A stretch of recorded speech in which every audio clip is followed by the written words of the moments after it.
জালাল ভাইকে আজকে অনেক সুন্দর লাগতেছে। হ্যাঁ আসলে হ্যাঁ আসেন, আবার আসবে সে। আমি বললাম না ও কয়েকবার আসবে, মেলা দূর থেকে আসছে বেচারা।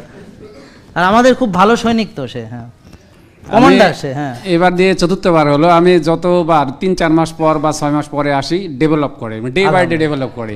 এর উপরে একটা ছোট্ট কথা বলবো, আমি রোদে বসে আছি, আমাদের গ্রামের সাধারণত যাদের বুদ্ধি কম তাদেরকে আমরা পাগলা বলি।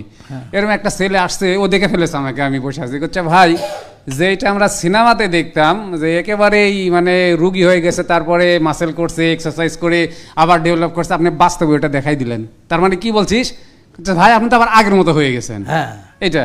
আর আরেকটা কথা ছোট্ট আছে, যেখানে যাই করছে স্যার আপনাকে আর চেনা যাচ্ছে না, মানে আমি যখন কঙ্কাল ছিলাম তখন দেখেছে, আর এখন দেখছে বলছে আপনাকে তো চেনা যাচ্ছে না।